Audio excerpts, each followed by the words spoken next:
New Orleans, a city of mystery, a city that 1 million people proudly call home, at least the ones above ground, because New Orleans is also home to many beings that can't find their way back. Watch as our group of paranormal investigators attempt to discover these lost souls. Join us as we explore New Orleans, the most haunted city in America. Seems that the legend or the folklore about Lafitte's blacksmith shop, had he owned it, is that it was used as cover for a black market operation, which makes a lot of sense when you consider the fact that nearly everyone at that time would need the assistance of a blacksmith. Anyone, no matter what walk of life, poor or rich, could go in there, conduct business with a blacksmith, and conduct a dirty deal on the side. Nobody would be the wiser. Perfect cover. But as far as the hauntings that relate to that, people getting tapped on the shoulders, their backside slapped, their hair pulled. There have been items that have just fallen off the ice making machine onto their heads, you know, when they know they've got a rubber mat up there and nothing can slide off. Jason, one of their bartenders, remembers watching a man coming around the front of the bar. And in this particular instance, he's just walked right out the St. Philip Street door. But there's a huge step down right there at that far side of the bar, and this guy just glides on by like it doesn't exist to him. Hell, there's even an incident where they've seen a woman in mourning and dressed in black with a veil. Again, Jason was actually working a double shift. He's actually taking a little nap on the sofa upstairs. He hears footsteps coming up the wooden stairs, peeked out with one eye and sees a woman walk into the room, walks across the floor into the supply closet where they keep a lot of the liquor. Being half asleep, he just kind of went back to sleep and probably realized, wait a minute, that person doesn't work here. They look like they're here for a funeral. Then he walks over to the supply closet. There's no woman in a black dress. Just gone. Now, when they close the place down at night, they leave the intercom system on, so anybody who's up in the office can listen to those who are mopping the floors downstairs, paying attention to what they're doing. They will occasionally hear conversations over this intercom system, but what they don't expect are conversations in French or Spanish, and they often escalate in what sounds like an argument, and it tends to end when you hear what I assume is the sound of a blade escaping from a scabbard. You don't hear it being thrust into the victim, but sometimes you can hear the blood gurgling up in the victim's mouth. So I think what happened was a long time ago, there was a dirty deal going on behind the building. Somebody didn't like the way it was progressing, so they just pinned this guy up against the wall, gutted him right there. And here he is, had his life snuffed out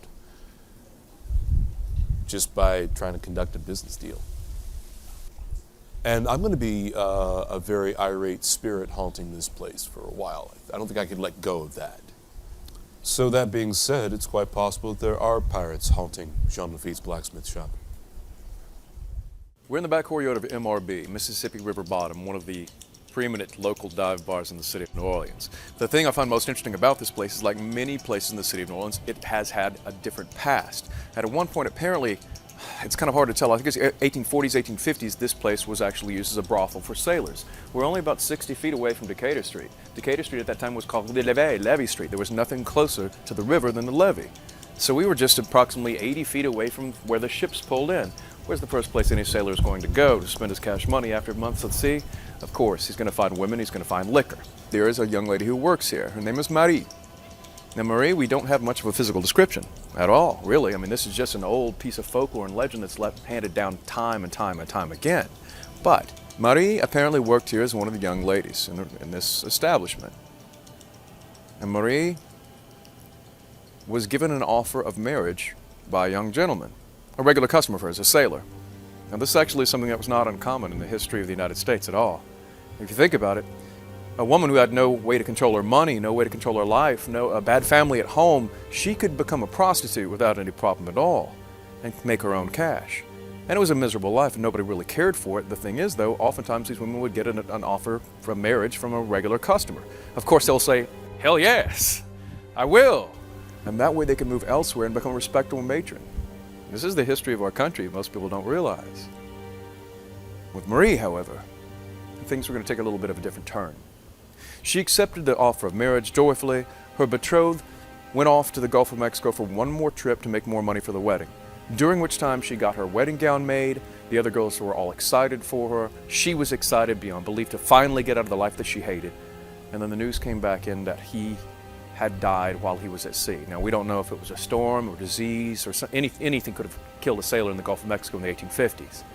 But Marie was so distraught by what had happened, she put on her wedding gown, came into this area, which, if I'm not mistaken, was used as a stable at the time period, and approximately 2 foot, 3 feet above where I am and slightly in front of me, she hung herself from a beam in her wedding gown. Now, why do I say 2 foot, 3 foot ahead and above me? Because that's where the orbs are seen. I mean huge soap bubble-sized orbs, like a head-sized, hanging in the area where she allegedly hung herself. But the thing that was the creepiest of all, approximately a week or two after that, I'd finished my tour back in this courtyard area. We were all leaving, everybody was gone, one lady was hanging behind. She walked up to me and said, "You might want to see this." She'd taken a picture of me while I was standing over here on the stage. And I was talking about Marie. And standing approximately 4 feet away from me was a completely and utterly visible apparition. Misty, white. But you could see what looked like a white wedding train, and even the hands folded neatly, as she listened to me tell people about how she committed suicide 150 years ago. Can you imagine anything more strange than having the dead listen to you while you tell about how they ended their life? It's the kind of thing that makes you want to get it right. Stay tuned for more haunted New Orleans. Both Turtle Bay and Ruby Fruit Jungle share the same history in that the entire block of Decatur Street in the 1100 block was once convent property. It belonged to the Ursuline Convent and was used as a hospital for yellow fever victims. But during the 1700s and 1800s, yellow fever was a very mysterious disease. People died by the thousands here in New Orleans, so of course we needed a large hospital facility, and this is what it served as. The courtyard in Turtle Bay was actually used as part of a cemetery for the yellow fever victims in the early 1700s. We were absolutely a penal colony. And the idea of vampires coming to New Orleans is something that's very, very much rooted in our history. Part of the early problem with founding the city of New Orleans is that we had no women at all. It was so bad that the men were running off into the bayous and being killed and eaten by the local Indians trying to find Indian women. So they began to try and figure a way to get large numbers of women here. They had limited success until they finally realized that simply just lying was the way to go. They put posters that showed this beautiful city of gold, literally almost, with cobblestone streets that were paved in nuggets. Rich gentlemen. The simple fact is, these women came here, and when they came here, they were issued boxes by the court of France. Now, this is all history. It's not folklore, it's not legend, it's the history of the place. Boxes we could easily describe as a distressingly familiar size. These ladies were called casket girls because they came to this country with large wooden boxes that vaguely resembled coffins. They were actually brides for the settlers. They were housed and educated by the Ursuline nuns and eventually married off to the settlers in the city. They'd gotten as close. The first shipment of casket girls got as close as Mobile, Alabama, a few days down the coast. But while they jumped ship, because they were told it was waiting for them here, the ship and its cargo came to the city of New Orleans, and the only men who didn't know everything had changed were the extremely violent, extremely superstitious, and heavily armed men of the city of New Orleans. These men, instead of pretty girls, watched boxes of a distressingly familiar size getting unloaded and laid in gleaming rows to only be picked up by the last people they ever would have expected to comfort them, agents from the Catholic Church. They were taken and they were placed inside the convent's attic. But at that point, the city of New Orleans begins to get its vampire legends. It has become our vampire folklore that suggests that these women are responsible for bringing the vampires from Europe here to New Orleans. It's pretty easy to understand if you look at what was going on in France at the time. The Inquisition was still quite alive and well during the early 1700s. In fact, they were kind of winding down on the witch hunts and the witch burnings at that time, and the church had started the vampire hunts of the Inquisition. They were breaking open graves, cutting off heads, burning bodies. So of course, these settlers coming from a culture where the talk of vampires was very, very commonplace, it's easy to understand that when they see a group of women coming in carrying large coffin-like boxes, that the talk of vampires would spread through the streets of New Orleans very early on in the 1700s. Where it becomes particularly interesting, though, is that section of Decatur Street, where Turtle Bay and Ruby Fruit Jungle are located, by 1989, that became the vampire capital of the United States. It makes you wonder very much, though, if this is just all a strange, strange coincidence, in that the vampire subculture that started in New Orleans really blossomed in the late 1980s, has a strange resonance with the legend of vampires in the attic of an old convent. Who could say? You're watching Haunted New Orleans. O'Flaherty's was always one of the great Irish pubs. Now this city, of course, being the second largest point of Irish immigration in the United States, second only to New York City. A lot of people don't realize that. And it was top 10 list of Irish pubs to go to in the United States. John and Mary Wheaton purchased in 1803 the building after the Louisiana Purchase. They were Americans. They moved down here, and John passed away. Later on, after her period of mourning, Mary Wheaton would take up with a Joseph Baptandier, and she did not realize that he was engaging in plaçage. Plaçage is where you would take a young woman of color and use her as a mistress and bestow upon her wealth and things like that, and and then more romance, and you had the steady relationship of the wife, and you also had the mistress. Usually it was young men who were doing this, not married men. So it was fairly scandalous. So when this mistress, Angelique, came to his house, luckily Mrs. Wheaton was away, or Mary Wheaton was away, but the husband did not take to this kindly at all, risking the whole thing, and she threatened to expose the entire affair. And they broke into a row. It became violent. He wound up throwing her from the interior balcony. She fell down. Her head contacted the edge of the well, which is now a fountain there, and snapped her neck clean. And she lay there. She died right there on the spot, killed, dead. He ran down quickly, grabbed tools, dragged her body over to the gardens, dug a shallow grave, buried her. And while he's taking a rest, seeing how his work looks and everything like that, he notices the face of a young servant boy who's witnessed the entire event. That young servant boy beats feet, takes off. He realizes the gravity of what he'd done. He goes back inside. His wife will notice, Mary Wheaton will notice his very distant aspect now, and over the next week. And then in the next week, he disappears entirely, and she won't have cause to find him until the following week, when she, investigating a foul smell coming from the upper reaches, goes and discovers him where, enacting his own penance, he has hung himself from the neck until dead, and his body is hanging from the rafters. She will never again remarry, and eventually dies there of old age, and I'm sure in great confusion, wondering whatever it was that happened. And the ghosts in the building are Angelique, Mary, and Joseph Baptandier, the husband, the wife, and the mistress. Angelique is experiencing the courtyard. Joseph is experiencing the upper regions and the upstairs areas. And Mary is still seen over what used to be the concert room. She's seen through the windows of the concert room during one particular song, during the song Red as a Rose. All the local people, musicians and whatnot, are so used to seeing her during Red as a Rose, they actually dedicate the song to her. This is Mary's song. It's Mary's favorite song. We hope she finds peace. And people will, who was that woman overlooking, standing up there overlooking? And very often they just say, was that during Red as a Rose? And they're like, oh, well, that was Mary. That was our ghost. One of our ghosts. You're watching Haunted New Orleans.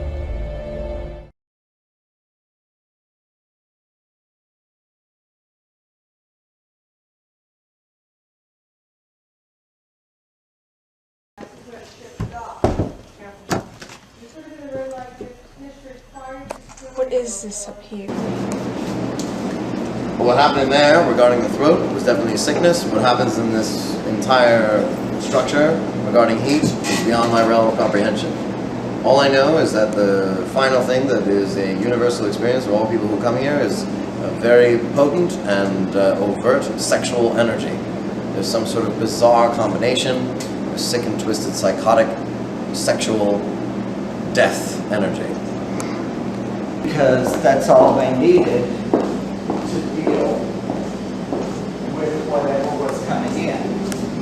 And now I'm getting horses again. Boom, boom, boom. Keep rolling. Anvil, something hitting, and grain. I'm only going to pay you. I want to be done by 10.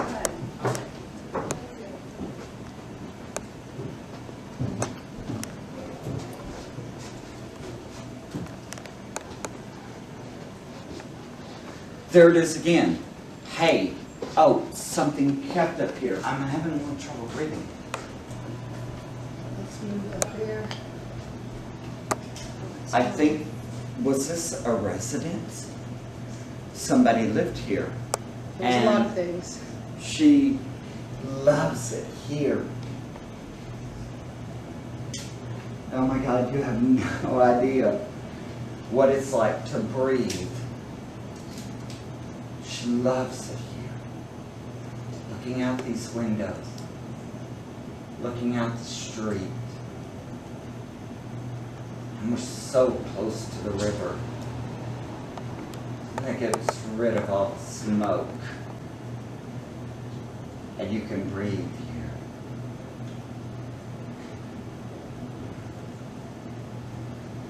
But she really, really hates this place.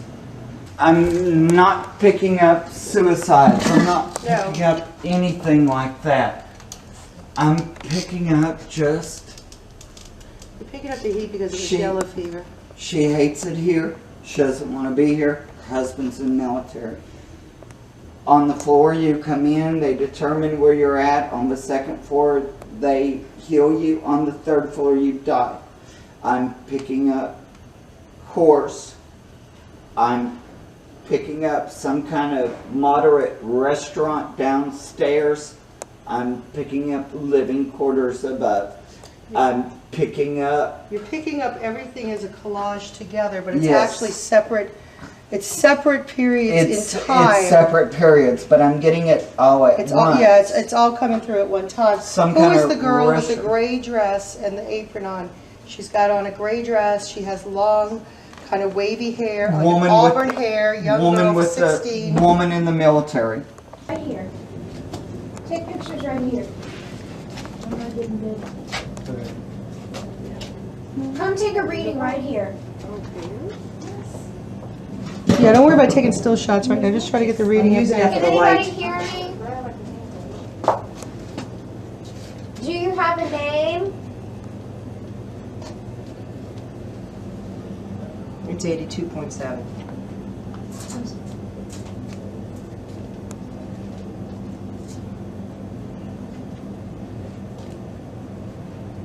Go further up, Pamela.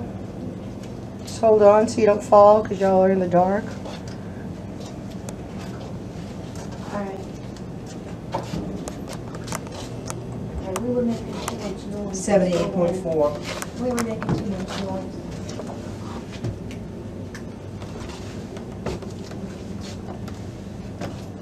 Okay, John, go ahead of me. It's getting warmer. Did you get any phenomena whatsoever? No. Did you get any pictures of other people? No, 5 people? Like the people here. Are you taking pictures with people in it? No. What are you doing here?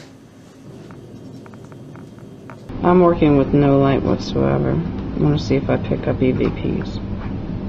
There's definitely something there. Well, it's right here at the threshold. I'm telling you, I know where it is. It's making my skin literally. My hair is standing up. It's. You recording? Yeah, I'm recording. Yeah, I'm I trying just to got see if 2 they'll orbs. speak to me because I can speak. Well, you can speak. I can only video. feel?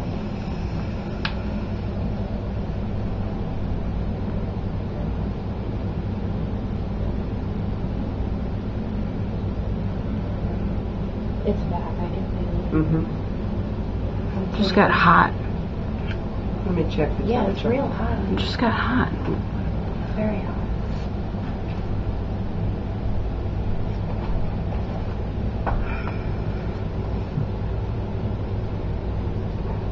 I want to Okay, keep it jumped going. from 74 to 78.7. I want to keep going. Yeah.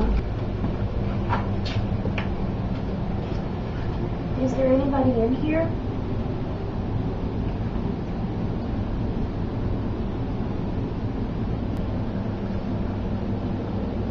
Does You someone just- want to communicate with us?